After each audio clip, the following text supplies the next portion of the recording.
He betrayed me, then called me stingy in front of his lover. Reborn, I left, they were shocked. Chapter 1: The Cost of Poetry. The factory floor always smelled faintly of damp cloth and hot metal, like the scent of weariness itself. I knew every crack in the concrete, every cough in the walls, and every sound the old singer machines made when they begged for rest. But I couldn't afford rest. Not for me. Not for the factory. Not for my family. "Marianne, the main thread spool is running low again," a worker called to me. "I'll run to the supplier this afternoon," I said, already calculating the cost in my head. 3 rolls left. Enough for a day and a half. Just barely. I pushed back the strands of graying hair that had slipped from my bun and looked toward the office window above the floor. Frederick was up there again, reclining in that old armchair I patched twice last year, a dusty book in hand, pencil tapping rhythmically on a notepad. The sunlight filtered in, casting his profile in poetic melancholy, like a scene out of one of the sonnets he always admired. But while he scribbled metaphors, I counted buttons. I didn't begrudge him his love for words, not in the beginning. When we first married, I even believed in them. I would listen as he read to me late at night, voice soft and far away, painting our tiny bedroom with dreams I couldn't afford. Back then, I thought his passion was a luxury we'd eventually earn the right to enjoy. But life didn't wait for poets. Life needed workers. I took over the factory after his father's sudden stroke. Just until things stabilize, I told myself. But the stabilization never came. We lost contracts. Workers quit. Chloe's school fees doubled. Frederick published poems in obscure journals that paid in contributor copies, not currency. I didn't complain. Not once. I learned to stretch rice, mend uniforms, and calculate taxes with a pencil shorter than my thumb. Then came the night it all snapped. It was raining hard. The roof above the master bedroom had started leaking again, dripping into a bucket that filled with the soft, monotonous rhythm of neglect. I was fixing payroll by hand by candlelight, our electricity had been cut again, when Frederick walked in with a lit-up expression, a rolled manuscript in hand. "I finished it," he said, voice low and reverent. "The final chapter of Ode to Vera." I blinked at him, pausing in my calculations. "Vera?" His eyes twinkled, not with mischief, but with nostalgia. "You wouldn't know her. She was before you." I sat back, the pencil slipping from my hand. "And this whole time, you were writing about her?" "She was my muse," he said softly, dreamily. I think I never stopped loving her." A single drop of water hit my ledger. I wasn't sure if it was from the leak or my eye. Later that night, I brought out our last emergency savings to fix the roof. When I handed the estimate to Frederick, he frowned, more annoyed than apologetic. "You're too stingy, Marianne. Always counting coins. Do you know how uninspired that is?" The words didn't shout. They didn't need to. They slid in quietly, embedding themselves deeper than any scream ever could. Here are moments when a woman realizes she's not a wife anymore, just scaffolding. That night, I didn't cry. I simply turned off the light, returned to my ledger, and wrote down the date, October 3rd, leaking roof, again. Husband calls me stingy. Writing poems about someone else. I never forgot that date. I should have left then. I should have walked out, taken Chloe, and built a new life with these 2 hands that held the whole house up. But I didn't. I stayed. Because survival was a habit by then. I thought, maybe after Chloe graduates. Maybe after one more contract. Maybe.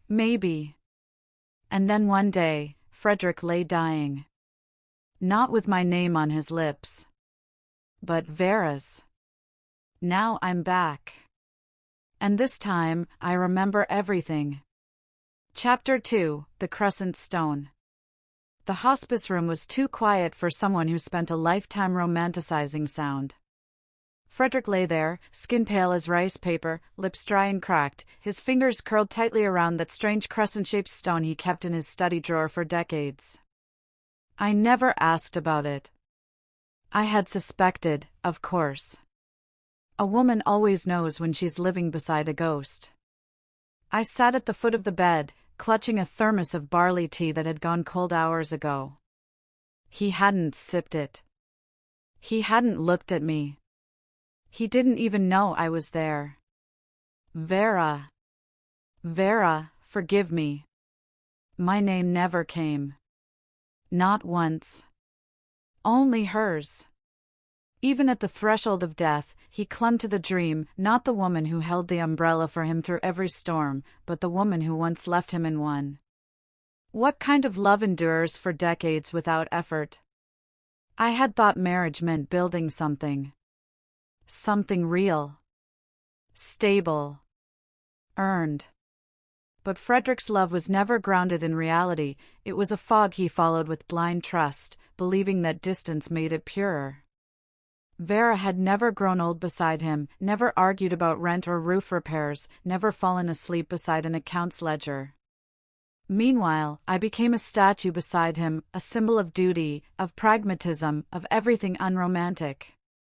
After the funeral, Chloe sat across from me at the kitchen table, eyes gleaming with tears and inspiration. She had brought Frederick's journals in a neatly wrapped box. I read everything, she said, reverent. It's beautiful, Mom. The way he loved her, it's like a classic novel. Tragic, but eternal. I stared at her. He loved her even after all this time, she continued, even though he stayed with you. Isn't that incredible? I didn't speak. Because how do you tell your daughter that her father's love story was the reason her mother stopped dreaming? A few months later, her short story, A Stone in Two Lives, was published on a popular digital magazine. The article went viral within days. True love transcends duty. She was never the one, just the wife. Marianne Quinn, the woman who stood between a poet and his destiny. I didn't know words could burn like that. Even Chloe, my Chloe, posted a heartfelt caption online. To my father, who taught me that love never dies. I hope in your next life, you get to choose freely. Choose freely? What about me? One sleepless night, I walked into Frederick's study. Everything was untouched, the old fountain pen, the oil diffuser I gave him last Christmas, the yellowed photograph of Vera he kept hidden behind his bookshelf. But it was the stone, that crescent-shaped token still resting beside his inkwell, that called to me. I picked it up. Warm. Strangely warm. A pulse ran through it, through me, and for one dizzying second, I wasn't standing in his study anymore. I was. The scent of jasmine rice. The buzz of cicadas outside the window. The warm breeze fluttering my lace curtains. And there, on the floor, a red invitation card stamped with gold foil. Marriage proposal ceremony, Quinn family and Lynn family. Date, June 21st, 1983. My hands trembled. I ran to the mirror. Smooth skin. No crow's feet. No grays. I was young. Back to the day everything began. Back to the day I agreed to marry Frederick Lynn. The door burst open. My mother walked in briskly, saying, "Marianne, hurry. They're waiting for your answer." But this time, my heart was still. This time, I wasn't trembling. This time, I could hear everything clearly, even my own silent promise. Let them write their tragedy. This time, I'll choose freedom. I'll choose me. Chapter 3: The Answer I Never Gave. Introspection. The air that morning was thick with summer stillness, the kind that feels like it's holding its breath. I stood before the mirror in my old bedroom, staring at the soft, youthful face I hadn't seen in decades. The faintest trace of fear lingered in my eyes, but beneath it, a spark, new and old at once. My palms were calloused from helping in my father's workshop, my dress a simple linen white. Today was supposed to be the day I married Frederick Lynn. Again. But not this time. Back then, I remembered thinking it was the right thing. A practical match. Two quiet people from families who respected tradition.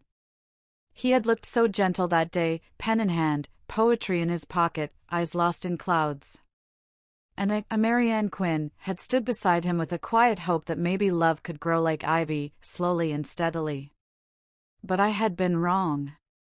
The room buzzed with conversation as relatives filled our modest sitting room. The red cloths, the fruits and sweets, the ceremonial tea, everything was ready. Frederick sat beside his mother, hands folded neatly, that unreadable calm on his face. His eyes flicked to me once, then to the floor. "Marianne," my mother said, gently nudging me forward. "Time to kneel for the offering." I looked at my parents. At Frederick. At the tray of porcelain cups waiting for my hands. And then I said it.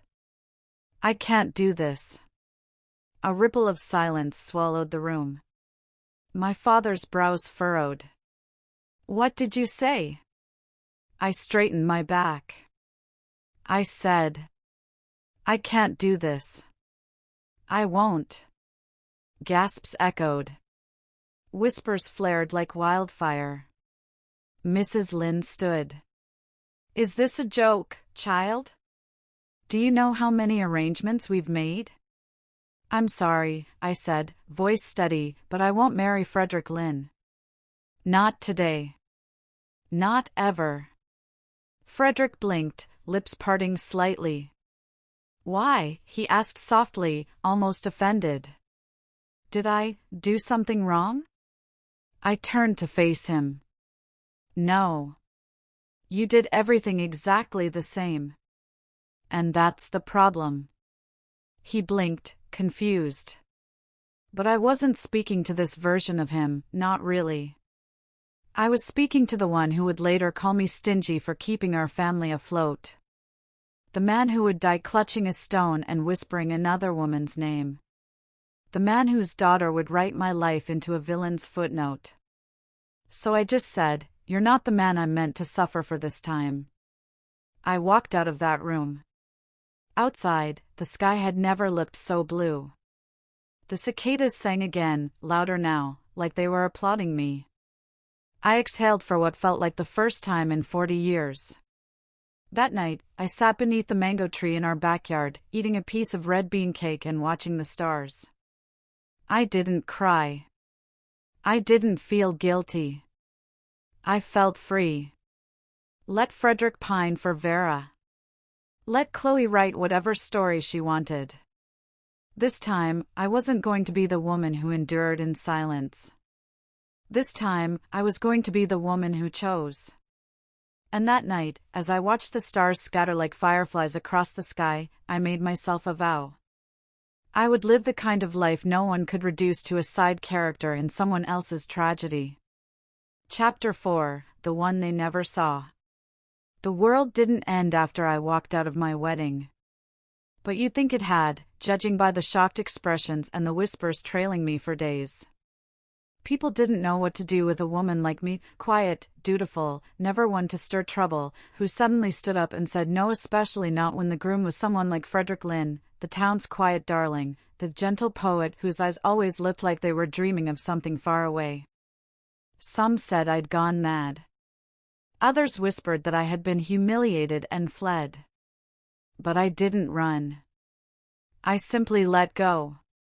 And with every step I took away from that carefully arranged life, I found pieces of myself I hadn't realized I'd lost.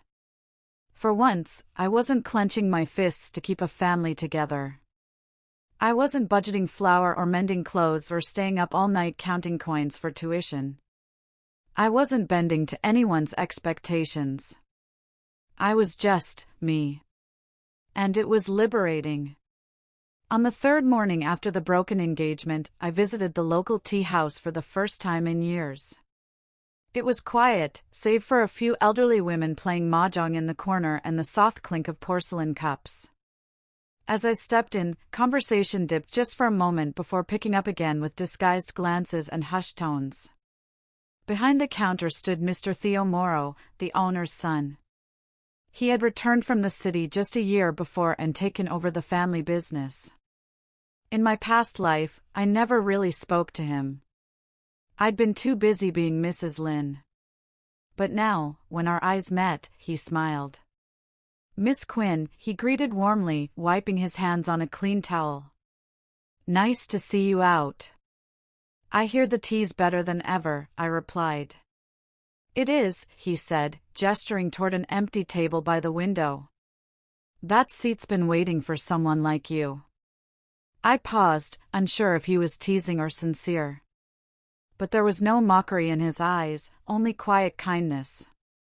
"Then I suppose it's time someone finally sat there." As he brought me a cup of jasmine tea, the fragrance sweet and familiar, he added, "By the way, what you did at the ceremony? Brave. Most people spend their whole lives in the wrong stories." I looked at him. "And what about you?" He smiled again, slower this time. "Let's just say I'm trying to write a better one too." That afternoon, I stayed at the tea house longer than I meant to. I sipped slowly, watched the townspeople go about their lives, and thought about what it meant to be remembered. Not as a stingy wife. Not as a placeholder in someone's love story. But as someone who saw the fire going out, and refused to burn with it. And as I stood to leave, I caught sight of two familiar figures across the street, Frederick's mother, flanked by an aunt, whispering furiously while eyeing the shop. Their faces twisted when they saw me smile. Let them talk. Because the woman they thought they could reduce to an obstacle? She was the one holding everything together all along. They wrote me out of the story once. This time, I'll write every chapter myself. And I'll make sure they never forget who I really was. Chapter 5: The Poet Left Behind. Frederick Lynn had never been humiliated before. Not when his first published poem drew nothing but silence. Not when he'd submitted an anthology to a literary journal and received a single-line rejection. Not even when he stood by as his mother arranged his marriage to Marianne Quinn, the quiet girl who knew how to run a household. But when Marianne walked out of their wedding in front of half the town, without tears, without drama, with a calm finality, Frederick had felt something he didn't recognize. Was it shame? Or was it something worse? Loss. Not the dramatic kind he'd scribbled about in verses. Not the bittersweet sorrow of childhood love, like Vera, the girl who'd once shared a desk with him and dreams of running away to Paris. No. This loss was ordinary and sharp. It was realizing the person he assumed would always be there, wasn't. It was realizing that Marianne, the woman he barely looked at except to complain about how little poetry she understood, had somehow slipped away like water through a net. And now, she was the talk of the town. Not in whispers of scandal, but in murmurs of respect. "Are you going to sit there staring at the same page all day?" Frederick's mother, Mrs. Lynn, snapped, slapping a handkerchief onto the table. Frederick looked up from his notebook, its pages still blank. "Do you know where she went?" His mother's eyes narrowed. "She's staying with that aunt of hers for now. Don't waste time thinking about her. Honestly, Frederick, you're better off. She's not your type anyway." He frowned. "What does that even mean?" Mrs. Lynn folded her arms. "She's not a dreamer. She doesn't care about art or literature. All she ever talked about was fabric costs and roof leaks. A wife like that will kill your spirit." Frederick stood abruptly, chair screeching back. "She managed this household better than any spirit ever could. His mother blinked. He hadn't meant to say it aloud. But now that he had, it felt right. Familiar.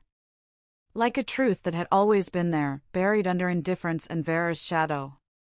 Later that evening, Frederick wandered past the town square.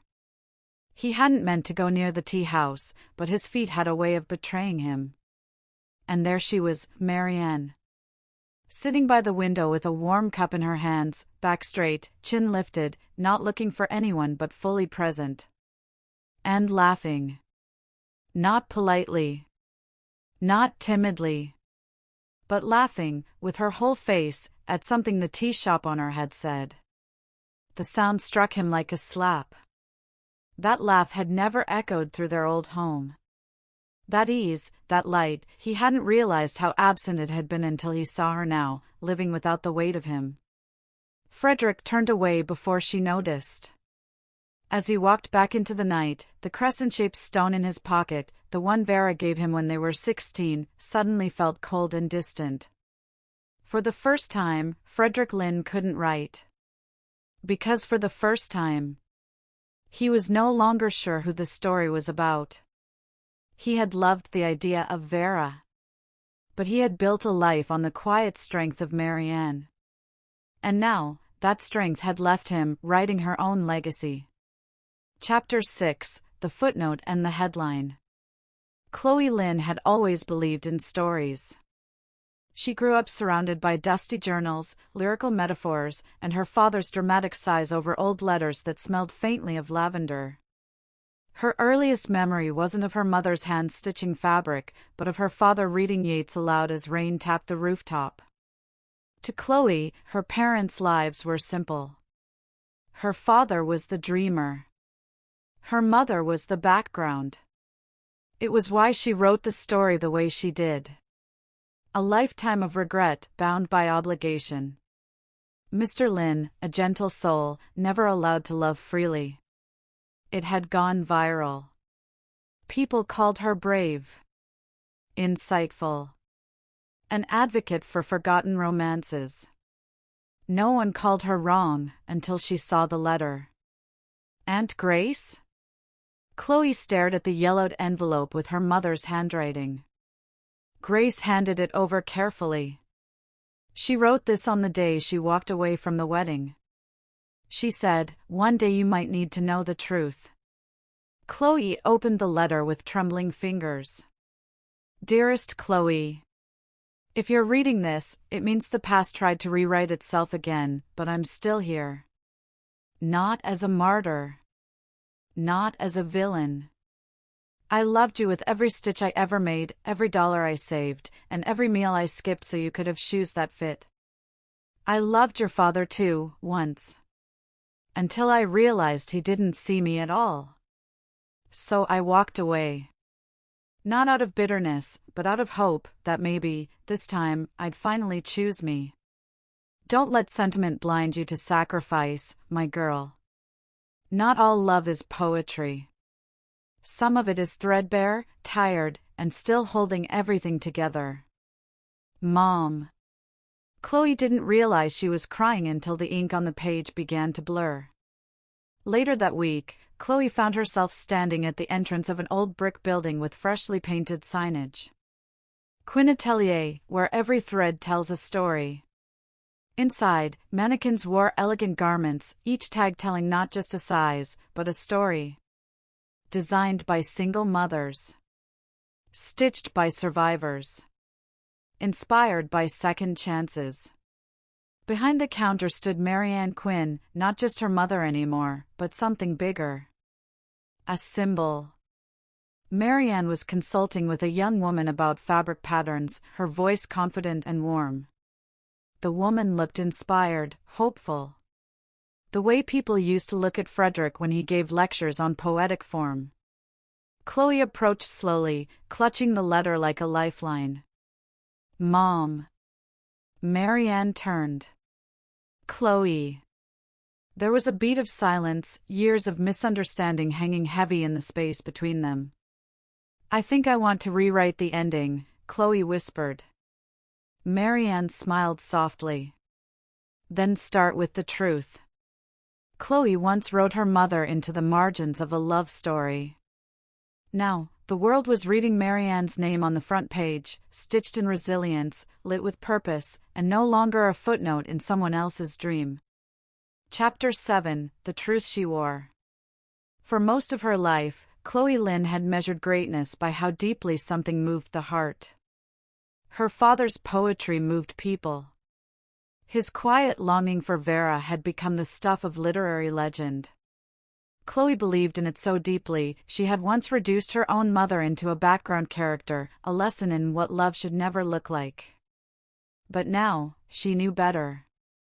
Now, she saw that love wasn't only found in lines of poetry, it was etched into worry lines, pressed into ironed uniforms, and sewn into garments too carefully mended to be anything but devotion. The world had mistaken Marianne Quinn's silence for coldness, her thriftiness for pettiness, her practicality for cruelty. Chloe would fix that. It began with an op-ed. She titled it, "The Woman You Called Stingy, A Daughter's Rewriting."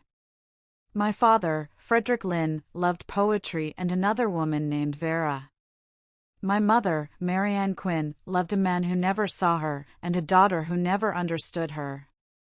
She ran a factory, managed our home, and built a life from scratch while we all praised his dreams. I once called her stingy in print. Now, I call her the backbone of our story. The piece struck a nerve. Within 24 hours, it had gone viral, again. But this time, the comments were different. I cried reading this. My mom was the same way. We romanticize the wrong things. Marianne deserves statues, not silence. She held the world together while everyone else got to fall apart.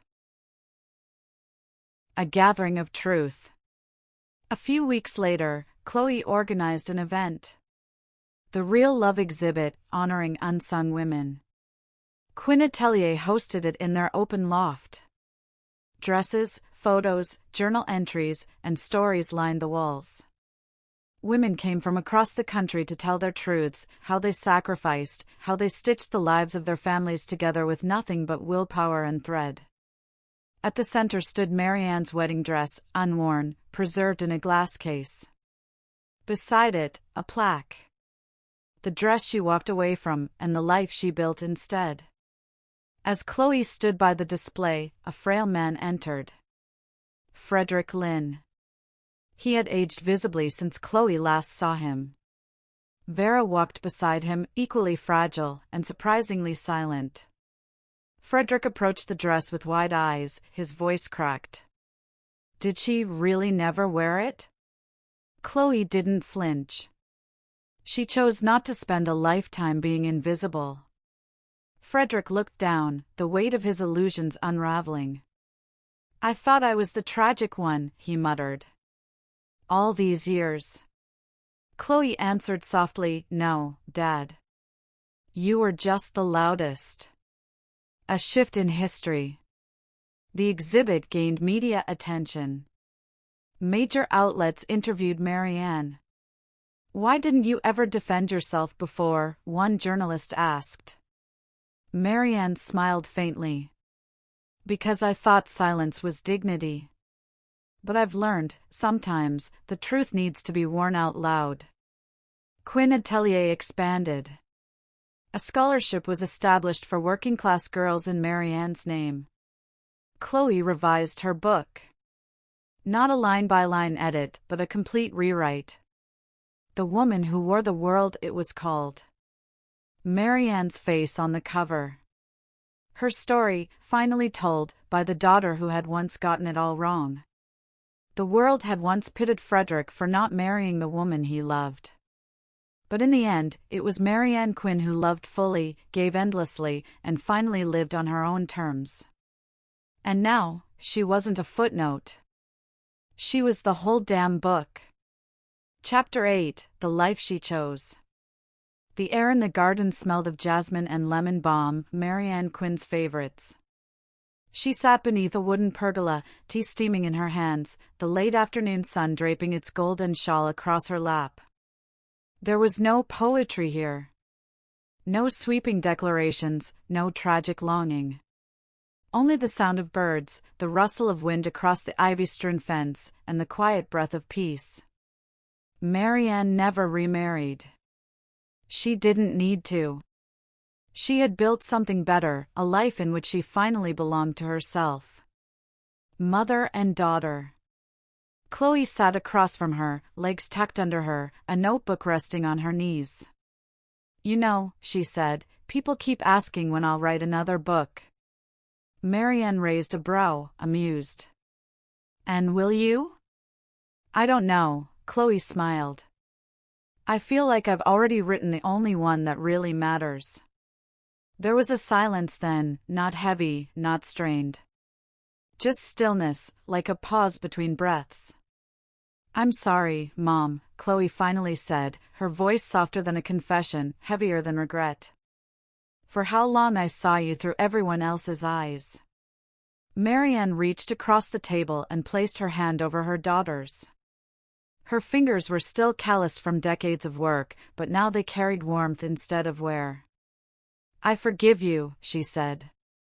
"And I'm proud of you." Chloe's eyes welled up. "I thought you'd want the world to know the truth. But you never demanded it."